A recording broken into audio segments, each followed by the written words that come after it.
Today, August 11, is the memorial of Saint Clare, Virgin.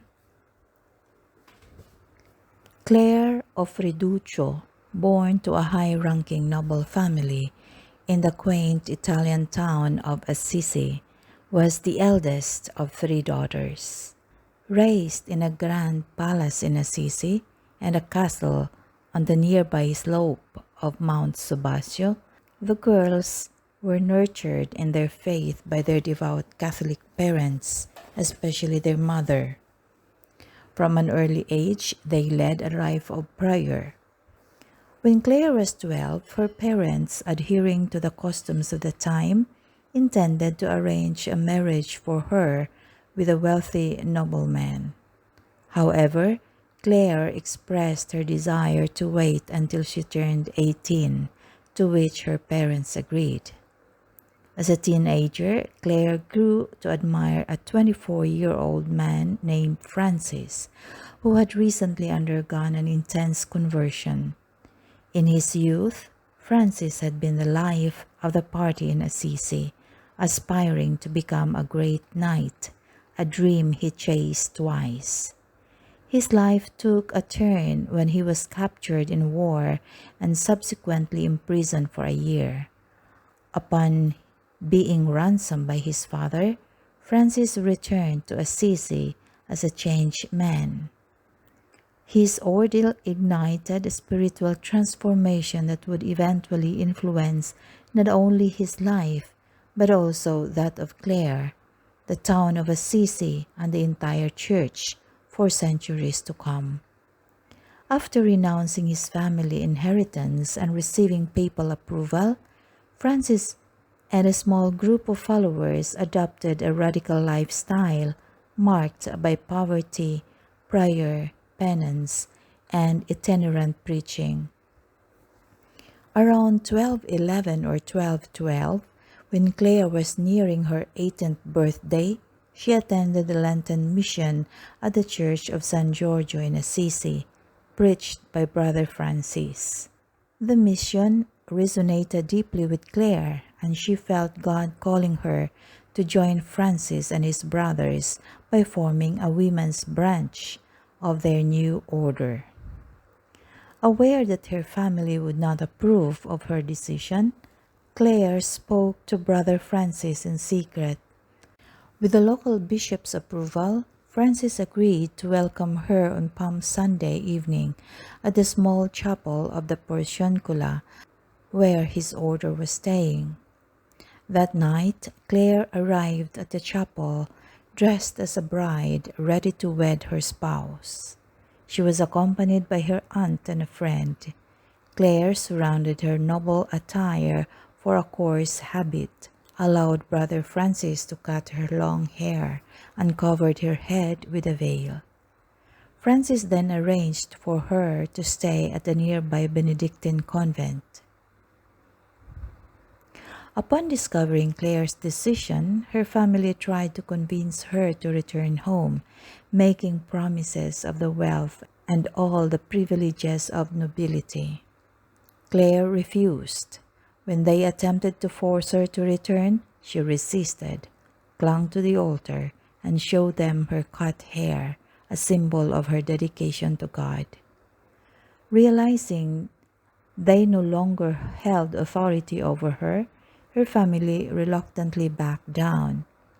This marked not only a pivotal moment in Clare's life, but also the birth of the religious order of the Poor Clares. For her safety and peace of mind, Clare was moved to another monastery a few days later, and then to another. To her surprise, her sister Caterina joined her a few weeks later. Their family attempted to intervene again, trying to force Caterina to leave, but Clare's prayer triumphed. As one story goes, due to Clare's prayers, Caterina's body became so heavy that the men could not lift her. Eventually, her family gave up. Caterina was accepted into the newly formed order and was given the religious name Agnes. In time, even the other sister and mother joined Clare and Agnes at the small house that Brother Francis had built for them next to the Church of San Damiano. Under the rule of their new life given by Brother Francis, they became known as Poor Ladies of San Damiano. Only after Clare's death did they became known as Poor Clares. The Poor Ladies of San Damiano led a life of extreme poverty, manual labor, and almost complete silence under the rule of Brother Francis, which they strictly followed for the first few years. Unlike the friars, the poor ladies remained cloistered instead of traveling and preaching. At that time, their severe austerity was new to religious women, as most convents were wealthy and owned large amounts of land tended by others for their needs. This newly formed order, like the Franciscan friars, was groundbreaking in its vocation, particularly in strict rule of poverty.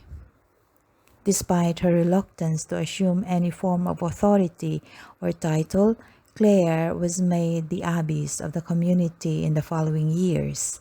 She was humble and shy and found giving orders challenging. She often took the most menial and unwanted chores. God's protection shielded the new order. When Muslim invaders surrounded the convent preparing to attack Assisi, Clare, upon hearing of their presence, went to the chapel and took the monstrance with the Blessed Sacrament to confront them. Overwhelmed, the invaders retreated and never returned. Mother Clare spent most of her life battling bishops, cardinals, and even popes who wished her order to align more with mainstream Benedictine nuns. Unyielding, she chose to depend on divine providence, trusting completely in her divine spouse. These struggles intensified after the death of her spiritual father and brother, Saint Francis, in 1226. After many years of battling, Mother Clare wrote a rule for her sisters and received approval of that rule from Pope Innocent IV, mere days before her death in 1256 at the age of 59. This marked the first time in history that a woman wrote a rule for religious life that was formally approved. Despite a hidden life, Saint Clare's holiness was widely known, so much so that Pope came to Assisi to celebrate her funeral. She was canonized 2 years later. As we honor Saint Clare and her sisters, we are especially invited to ponder their complete trust in God. It took great faith to abandon the noble life to embrace radical poverty, but she did so, remaining faithful to her calling. Through her, God has brought forth an abundance of good fruit that will only be fully understood in heaven. Ponder Clare's poverty, her hidden life of silence and continuous prayer, and her fidelity to God's call. As you do, let her radicalness inspire you to step out of your own comfort zone and embrace a more trusting life of selfless service to God's will.